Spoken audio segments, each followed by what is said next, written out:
Hello, my darling babies. Hello, Sally. Hello, Rudy. It's Nana with story time. Hope you guys have had a great day. It is time to read chapter 10 of Charlotte's Web. Hope you remember what happened last time. This one is called The Explosion. Oh, there's Charlotte. See her in her web? Alrighty, chapter 10, An Explosion. Day after day, the spider waited, head down, for an idea to come to her. See, she's head down thinking. I wonder if spiders think. I don't know. I think they must. Hour by hour, she sat motionless. That means she sat and she didn't move at all. Deep in thought, she was thinking and thinking. Having promised Wilbur that she would save his life, she was determined to keep her promise. How was the spider going to save the little pig's life? Charlotte was very patient.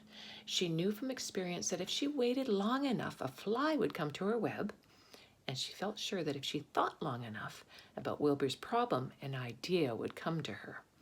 Finally, one morning toward the middle of July, the idea came. Why, how perfectly simple, she said to herself. The way to save Wilbur's life is to play a trick on Farmer Zuckerman. If I can fool a bug, thought Charlotte, I can surely fool a man. People are not as smart as bugs.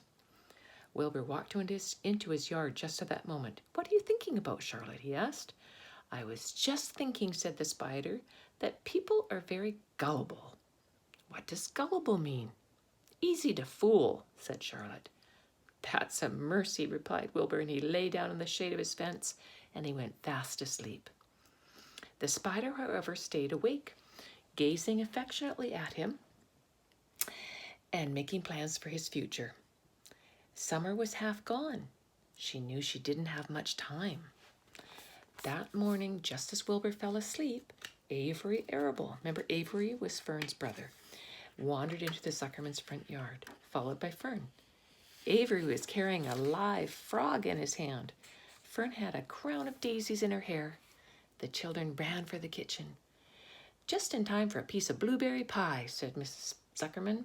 Look at my frog, said Avery, placing the frog on the drain board and holding out his hand for pie. Take that thing out of here, said Mrs. Zuckerman. He's hot, said Fern. He's almost dead, that frog. He is not, said Avery. He lets me scratch him between his eyes. Sully, I bet you like to pick up frogs and scratch them, don't you? The frog jumped and landed in Mrs. Zuckerman's dishpan full of soapy water. You're getting the pie on you, said Fern. Can I look for eggs in the hen house, Aunt Edith? Run outdoors, both of you, and don't bother the hens. It's getting all over everything, shouted Fern. His pie is all over his front.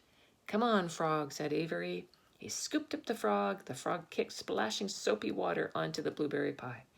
Another crisis, groaned Fern. Let's swing in the swing, said Avery. The children ran to the barn. Mr. Zuckerman had the best swing in the country. It was a single long piece of heavy rope tied to the beam over the north doorway. At the bottom end of the rope was a fat knot to sit on. It was arranged so that you could swing without being pushed. Do you remember when we were swinging in the summer, Rudy? Oh, so much fun. You climbed a ladder to the hayloft. Then, holding the rope, you stood at the edge and looked down and were scared and dizzy. Then you straddled the knot so that it acted like a seat, and you got up your nerve, and you took a deep breath, and you jumped. For a second, you seemed to be falling to the floor below, but then suddenly the rope would catch you, and you'd sail through the barn door. Then you'd zoom upwards toward the sky and look at the clouds, and the rope would twist, and you'd zoom down and back and forth. Oh, it was so much fun. Mothers for miles around worried about Zuckerman's swing. They feared some child would fall off, but no child ever did fall. Children almost always hang on to things tighter than their parents think they will. Avery put the frog in his pocket and climbed to the hayloft. The last time I swang in this swing, I almost crashed into the barn swallow, he yelled. Take the frog out, said Fern. Avery straddled the rope and jumped. He sailed through the door, frog and all, into the sky, frog and all, sailed back into the barn. Your tongue is purple, screamed Fern. So is yours, said Avery. I have hay inside my dress. It itches, said Fern. Scratch it, said Avery. It's my turn, said Fern. jump off. Fern's got an itch, said Avery. When he jumped off, he threw the swing up to his sister. She shut her eyes tight, and she jumped. Want to see a picture of her? See, there's Avery up top, and there's Fern on the swing, swinging back and forth. See, Avery sitting way up top in the hayloft on some hay. When the children grew tired of swinging, they went down to the pasture and picked wild raspberries and ate them. Their tongues turned from purple to red. Fern bit into a raspberry and it had a bad-tasting bug inside it, and she got discouraged. Eek. Avery found an empty candy box and put his frog in it. The frog seemed tired after the morning in the swing. The children walked slowly up towards the barn. They too were tired and hardly had any energy to walk. Let's build a tree house, said Avery. I want to live in a tree with my frog. I'm going to visit Wilbur, Fern announced. They climbed the fence into the lane and walked lazily towards the pig pen. Wilbur heard their coming and he got up. Avery noticed a spider web, and coming closer, he saw Charlotte. Hey, look at that big spider, he said. It's tremendous. Leave it alone, commanded Fern. You've got a frog, isn't that enough? That's a fine spider. I'm going to capture it. He took the cover off his candy box and he picked up a stick. I'm going to knock that old spider into this box, he said. Wilbur's heart almost stopped when he saw what was going on. That might be the end of Charlotte, if the boy succeeded in catching her. You stop it, Avery, said Fern. Avery put one leg out over the fence of the pig pen. He was just about to raise his stick to hit Charlotte when he lost his balance. He swayed and toppled and landed on top of Wilbur's trough. See, there's a picture of Avery. There he is. He landed right on top of the pig trough. The trough tipped up and the goose egg was right underneath it. There was a dull explosion. And the egg broke and there was a horrible smell. Fern screamed. Avery jumped to his feet. The air was filled with the terrible gases and smells from a rotten egg. Templeton, who had been resting in his home, scuttled away into the barn. Good night, screamed Avery. Good night, what a stink. Let's get out of here. Fern was crying. She held her nose and she ran towards the house. Avery ran after her, holding his nose. Charlotte felt greatly relieved to see him go.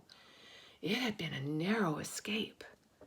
Later on that morning, the animals came up from the pasture, the sheep, the lambs, the gander, the goose, and the 7 goslings. There were many complaints about the awful smell, and Wilbur had to tell the story over and over and over again. How the arable boy had tried to capture Charlotte, and how the smell of the broken egg drove him away just in time. It was that rotten goose egg that saved Charlotte's life, said Wilbur. The goose was proud of her share in the adventure. I'm delighted that the egg never hatched, she said. Templeton, of course, was miserable over the loss of his beloved egg, but he couldn't resist boasting. It pays to save things, he said in his surly voice. A rat never knows when something is going to come in handy. I never threw anything away. Well, said one of the lambs, this whole business is all well and good for Charlotte, but what about the rest of us?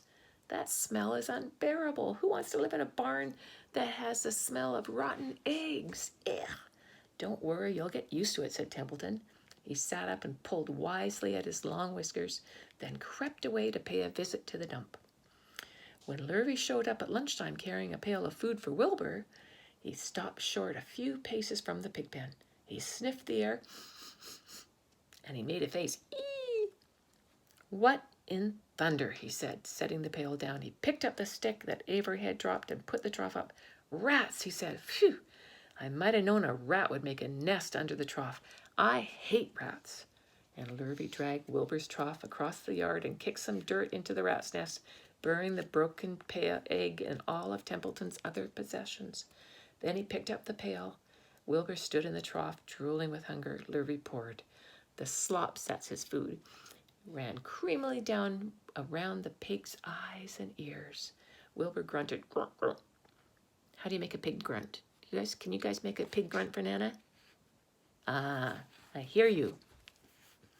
He gulped and sucked and gulped, making swishing and swooshing noises, anxious to get everything at once. What's that pig grunt noise? I can't hear you. You have to do it louder.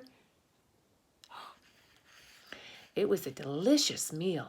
Skim milk, wheat middlings, leftover pancakes, half a donut, the rind of a summer squash, 2 pieces of stale toast, a third of a ginger snap, a fish tail, an orange peel, several noodles, some cocoa, an ancient jelly roll, a strip of paper, and some Jell-O. Whoa, Wilbur ate so heartily. He planned to leave half a noodle and a few drops of milk for Templeton. Then he remembered that the rat had been useful in saving Charlotte's life, and Charlotte was trying to save his life, so he left a whole noodle instead of a half. Now that the broken egg was buried, the air cleared and the barn smelled good again. The afternoon passed and the evening came. Shadows lengthened. The cool and kindly breath of evening entered through doors and windows. Astride her web, Charlotte sat moodily, eating a horsefly and thinking about the future. After a while, she began to move. She descended to the center of the web, and there she began to cut some of her lines. She worked slowly and steadily while the other creatures were sleepy. None of the others, not even the goose, noticed what she was doing at work. Deep in his soft bed, Wilbur snoozed. Over in their favorite corner, the goslings, those are the baby geese, whistled a night song. Charlotte tore quite a section out of her web, leaving an open space in the middle. What is she doing? Then she started weaving something to take the place of where the threads were. When Templeton got back from the dump around midnight, the spider was still at work. And that's the end of chapter 10. So Nana will read you chapter 11 soon. Have a good night, my loves. Sleep well. I love you. Bye for now.